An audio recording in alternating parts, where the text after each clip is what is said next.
गुरुर्ब्रह्मा गुरुर्विष्णु गुरुर्देवो महेश्वरा गुरु साक्षात् परब्रह्म तस्मै श्री गुरुवे नमः। ओम आदो देवकी देवगर्भजननं गोपीगिरिवर्धनं मायापूतन जीवतापहरणं गोवर्धनो धारणं कंसच्छेदनकौरवादिहननं कुन्तीसुता पालनम् एतत् श्रीमद्भागवतं पुराणकथितं श्रीकृष्णलीलामृतं निगमकल्पतरोर्गलितं फलं सुखमुखाद्रव अमृतसंयुतं पिबत भागवतं रसमालया मुहुरहो रसिका भूरि भावुका मुहुरहो रसिका भूरि भावुका। गुरु भगवान श्री कृष्णचंद्र नारायण के चरण कमलों में नतमस्तक होकर के गुरु श्री वेद व्यास जी, गुरु श्री माधवाश्रम जी, गुरु श्री आदि गुरु शंकराचार्य जी, गुरु श्री नारद जी, गुरु श्री सुखदेव जी, गुरु श्री शुद्ध जी के चरण कमलों में नतमस्तक होकर के मैं ये श्रीमद् भागवत महापुराण के 10वें स्कंद के उत्तरार्ध भाग के 77वां अध्याय शुरू करने जा रहा हूँ, जिसमें आज का प्रसंग है साल्व का उद्धार। जो कल साल्व के साथ युद्ध चल रहा था, आज उसका उद्धार के बारे में लिखा गया है।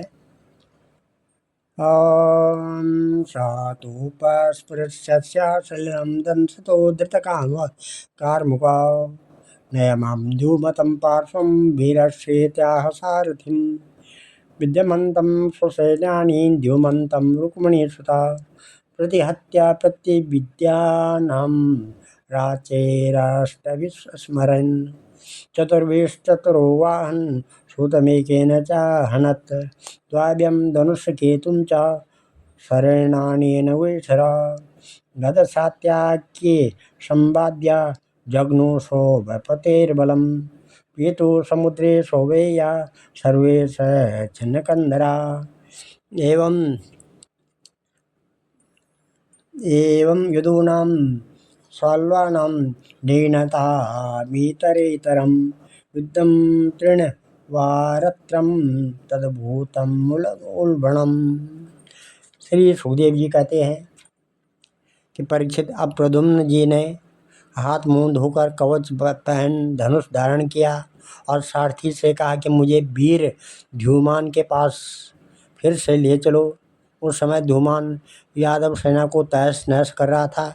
प्रद्युम्न जी ने उसके पास पहुंचकर उसे ऐसा करने से रोक दिया और मुस्कुराकर 8 बाण मारे। 4 बाणों से उसके 4 घोड़े और एक बाणों से सारथी धनुष ध्वजा और उसका सिर काट डाला।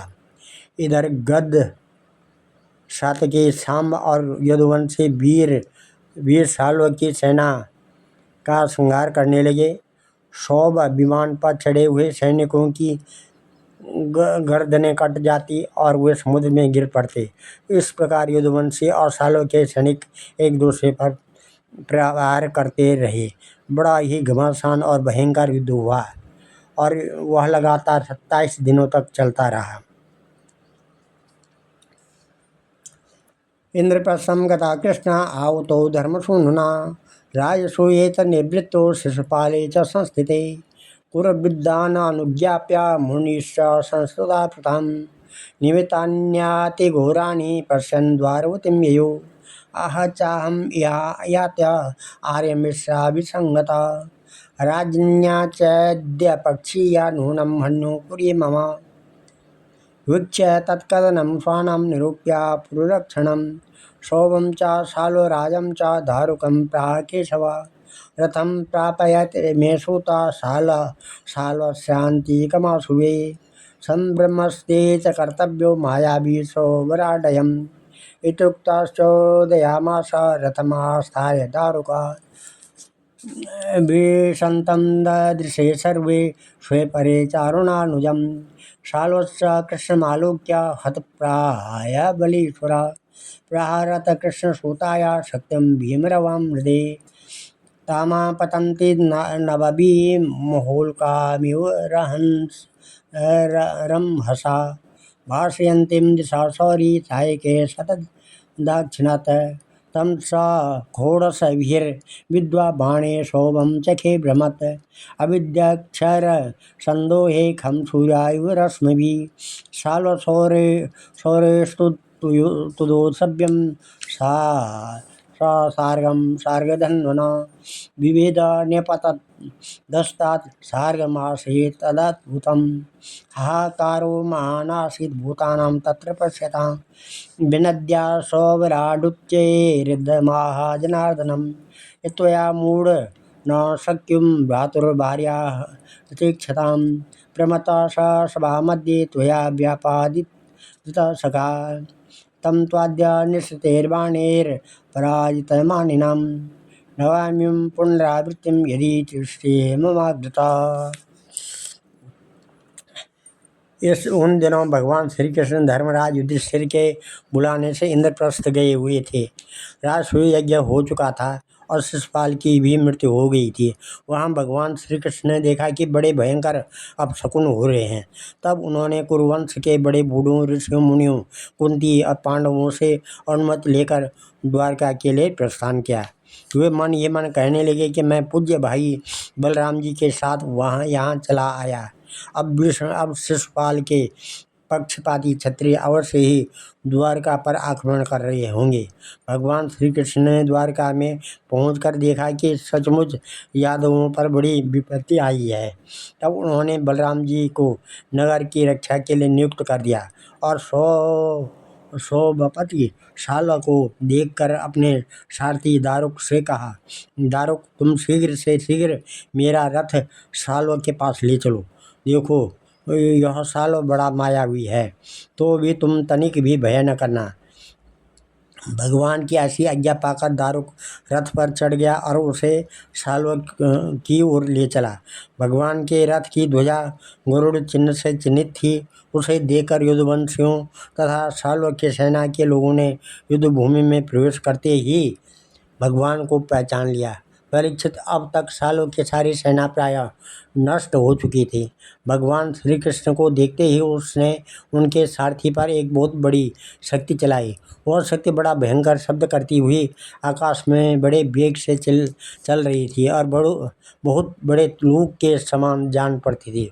उसके प्रकाश से दशाएं चमक उठी थी। उसे सारथी की ओर जाते देख भगवान श्री कृष्ण ने अपने बाणों से उसके सैकड़ों टुकड़े कर दिए। इसके बाद उन्होंने शाल्व को 16 बाण मारे और उसके विमान को भी जो आकाश में घूम रहा था असंख्य बाणों से छलनी कर दिया। ठीक वैसे ही जैसे सूर्य अपनी किरणों से आकाश को भर देता है। शाल्व ने भगवान श्री कृष्ण की बाईं भुजा में, जिसमें सार्ग धनुष शोभायमान था, बाण मारा। इससे सार्ग धनुष भगवान के हाथ से छूटकर गिर पड़ा। यह एक अद्भुत घटना घट गई। जो लोग आकाश या पृथ्वी पर युद्ध देख रहे थे वे बड़े जोर से हाय हाय पुकार उठे। तब शाल्व ने गरज कर भगवान श्री कृष्ण से यूँ कहा, मूढ़, तूने हम लोगों के देखते देखते हमारे भाई और सखा शिशुपाल की पत्नी को हर लिया तथा भरी सभा में जबकि हमारा मित्र शिशुपाल असावधान था तूने उसे मार डाला।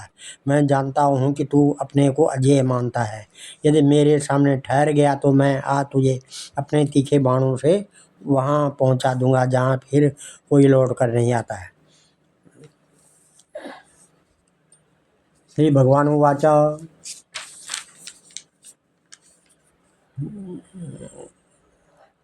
वृथा त्वं कथसे मंदा न पश्यन्त्यन्तिके अंतकं पौरुषं दर्शयन्तीं स्म सुरा न बहुभाषणा इत्युक्त्वा भगवद्वात्सल्यं गदया भीमेर्वेगया तत्ताडाद्यत्रो सरब्धा स च कम्पे वमनत्सिक गदयां सन्निवृत्तायां शाल्वस्वान्तर्दीयत तो मूर्त आगत्य पुरुष शीर्षाच्युतम देवक्यापयितोऽस्मीति नत्वा प्राह वचो रुदन् कृष्ण कृष्ण महाबाहो पिता ते पितृवत्सला मद्वापनीता सर्वेण शौनकेन यथा पशु निशम्य विप्रियं कृष्ण मानुषीं प्रकृतिं गता विमस्को घृणे स्नेहात् बवासे प्राकृतौ यथा कथं राम सम्भ्रान्तं जित्वा जेयं सुरासुरे साल्वेनान्प्यसा नीत पिता मे बलवान् विधि इदं ब्रूमुवाणी गोविन्दे सौविराट प्रतिपस्थिता वासुदेवामिवानीयं कृष्णं चेदमुवाच स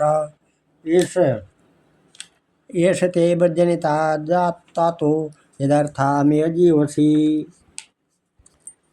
वदिष्ये उक्षतस्ते मोमीशश्चेत्रपायि बालिशा एवं निर्वृत्य मायावी खड्गेनान् कन्दुभिः उत्कृष्टे शिर आदाय खस्तं शोभं समाविशत् ततो मुहूर्तं प्रगिता उपाप्लुता सबोध आसे स्वजनानुसङ्गता महानुभावा तदबुद्ध्यादासुरीं मायां सशाल्वा प्रसितां मयोदितम् न तत्र दूतं न पितुः कलेवरं प्रबुद्ध आजु समपश्यच्युता स्वप्नं यथा चाम्बरचारणं रिपुः सौवस्तमालोक्य निहन्तमुद्यता एवं वदन्ति राजर्षे ऋषया केचनानुता यत् स्वावाचो विरुध्यता नूनं तेन स्मरन्त्युता क्व शोकमोहो स्नेहो वा भयं वा ये जसम्भवा क्व चाखण्डितः विज्ञानं ज्ञानेश्वर्यस्वतखण्डिता स्वरेशखण्डितः यत्पादसेवोर्जितयात्मविद्यया हिन्वन्त्यनाध्यात्मविपर्ययग्रहं लभन्त आत्मीयमनन्त ईश्वरं कुतो नु मोहः परमस्य संगते।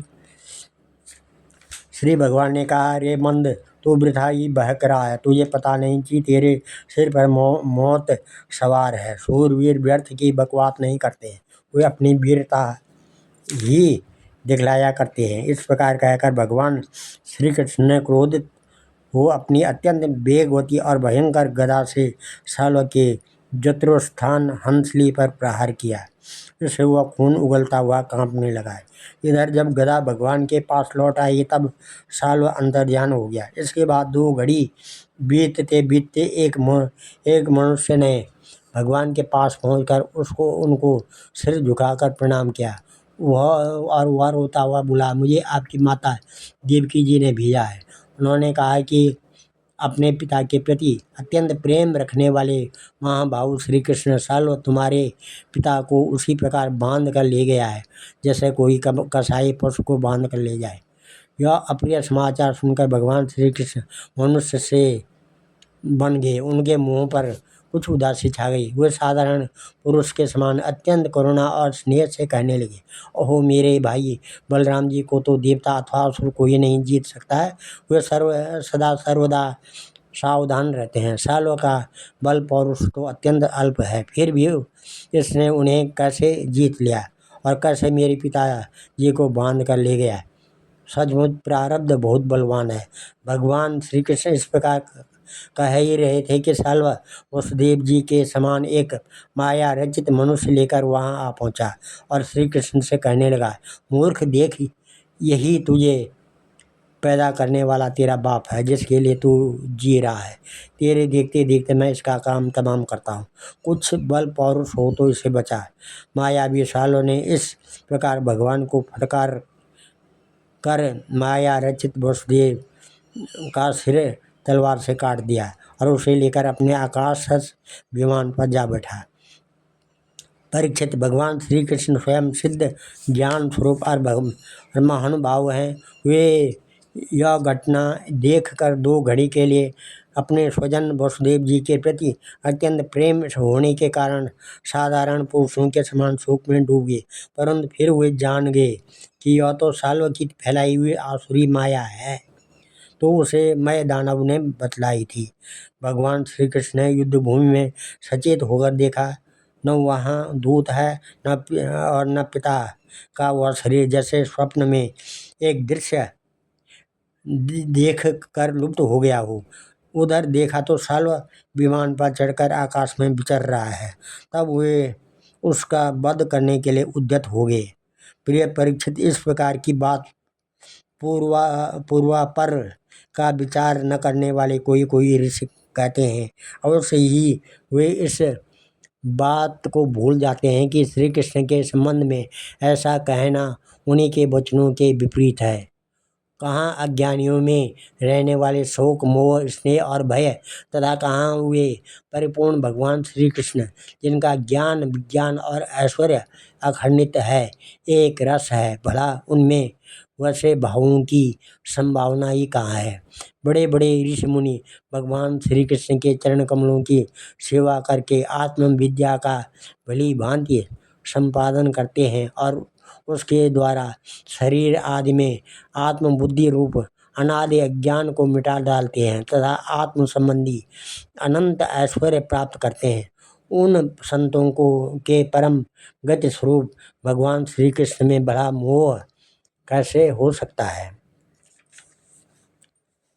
तम शस्त्र पूगे प्रहरन्तमोजसा शालं सरे शौर्ये निर्मोघ विक्रमः विद्वान् छिनद्वर्मधनुशिरोमणिं सौवं च शत्रु गदया रोजः तत्कृष्णहस्ते ऋतया विचूर्णितं पपाततो ये गदया सहस्रदा विसृज्य तद्भूतमस्कृतो गदा मुदम्य शालोचितमभ्यगाद्रुतम् अद्यावत सगदं तस्य बाहुः बलेन छित्त्वात् रथाङ्गम् अद्भुतम् वधाय शाल्वस्य ललायार्कसन्निभं बिभ्रद्बवोसार्क इवोदयाचला जहार तेनेव शिरा सकुण्डलं किरीटयुक्तं पुमायिनो हरि वज्रेण वृत्तस्य यथा पुरन्दरो बभूवहाहेते वचस्तदा नृणाम् तस्मिन् निपतिते पापे सौभे च गदया हते नेतुर्दुन्दभयो राजन् दिवि देवगणैरिता सखीनामार्चितं कुर्वन् दन्तवक्त्रो रुषभ्यागात।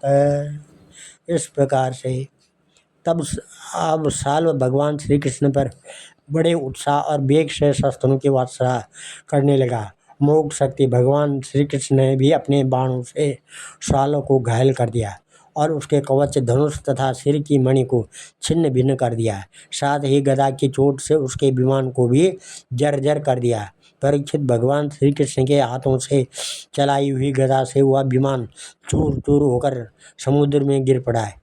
गिरने के पहले ही साल्व हाथ में गदा लेकर धरती पर कूद पड़ा और सावधान होकर बड़े वेग से भगवान श्री कृष्ण की ओर झपटा। साल्व को आक्रमण करते देख उन्होंने भाले से गदा के साथ उसका हाथ काट गिराया। फिर उसे मार डालने के लिए उन्होंने श्री कृष्ण भगवान ने प्रलयकालीन सूर्य के समान तेजस्वी और अत्यंत अद्भुत सुदर्शन चक्र धारण कर लिया। उस समय उनकी ऐसी शोभा हो रही थी मानो सूर्य के समान उदयाचल शोभायमान हो। भगवान श्री कृष्ण ने उस चक्र से परम मायावी साल्व का कुंडल, किरीट सहित सिर धड़ से अलग कर दिया। ठीक वैसे ही जैसे इंद्र ने वज्र से वृत्रासुर का सिर काट डाला था। उस समय साल्व के सैनिक अत्यंत दुख से हाय हाय चिल्ला उठे। परीक्षित, जब पापी साल्व मर गया और उसका विमान भी गदा के प्रहार से चूर चूर हो गया, तब देवता लोग आकाश में दुंदुभियां बजाने लगे। ठीक इसी समय दंतवक्त्र अपने मित्र शिशुपाल आदि का बदला लेने के लिए अत्यंत क्रोधित होकर आ पहुंचा। आज हम इस कथा को यहीं पर विराम देते हैं। कल